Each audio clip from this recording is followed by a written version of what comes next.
मैं जानना चाहता हूं इस देश में ओबीसी वर्ग की आबादी कितनी है, यह जानना चाहता हूं मैं।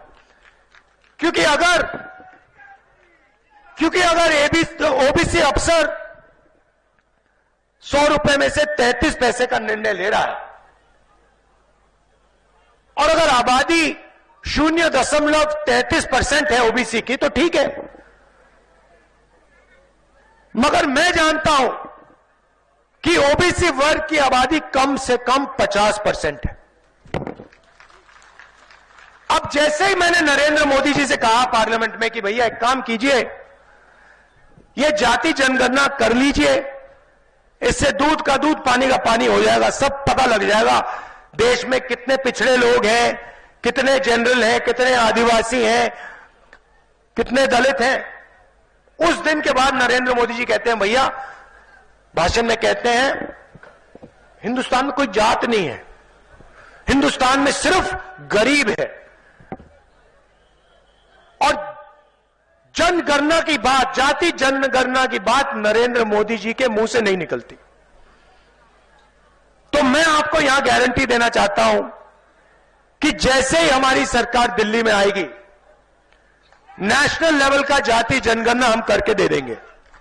और मध्य प्रदेश में जैसे ही सरकार आएगी, जाति जनगणना का काम हम मध्य प्रदेश में शुरू कर देंगे। सबको मालूम होना चाहिए कि उनकी आबादी कितनी है और बजट पर, सरकार पर उनका कितना हक बनता है, उनकी कितनी भागीदारी होनी चाहिए। और यह काम हम गारंटी करके पूरा कर देंगे। देखिए, जिस समय एक्सरे होना था वो एक्सरे का समय था। आज सीटी स्कैन है, एमआरआई मशीन है, बीमारी और बड़ी हो गई है। जो लड़ाई लड़नी चाहिए थी उस समय, अगर उस समय ही समाधान हो गया होता तो शायद समाज में इतनी बड़ी खाई नहीं होती कि 5% में 5% लोगों पर 60% वेल्थ भारत की उनके हाथ में चली गई। कोई कल्पना कर सकता है कि भारत इतना बड़ा देश, 140 करोड़ आबादी का देश, और 5% लोगों पर पूरी की पूरी धन दौलत हो देश की? तो ये किसने किया? ये पुरानी सरकारें जो थी उनकी गलत नीतियों के कारण थी। जब एक्सरे करना था तब एक्सरे किया नहीं तो बीमारी बढ़ गई। आज एमआरआई सीटी स्कैन की जरूरत है। मुझे उम्मीद है कि जब कभी भी समाजवादियों को मौका मिलेगा, सबसे पहले जाति गणना कराई जाएगी। कांग्रेस वो पार्टी है जिसने आजादी के बाद जाति गणना नहीं कराई। लोकसभा में नेताजी शरद यादव जी, लालू प्रसाद यादव जी, तमाम दक्षिण भारत के दल जब मांग कर रहे थे जाति गणना की, तो कांग्रेस पार्टी ने जाति गणना नहीं कराई।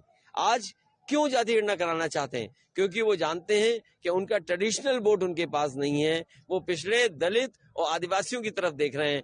पिछड़े दलित आदिवासी भी जानते हैं कि आजादी के बाद धोखा उन्होंने दिया, इसलिए इस बार उनकी कहीं बात बनने वाली नहीं। इंडिया गठबंधन कैसे चलेगा ऐसे में? इंडिया गठबंधन आगे देखा जाएगा।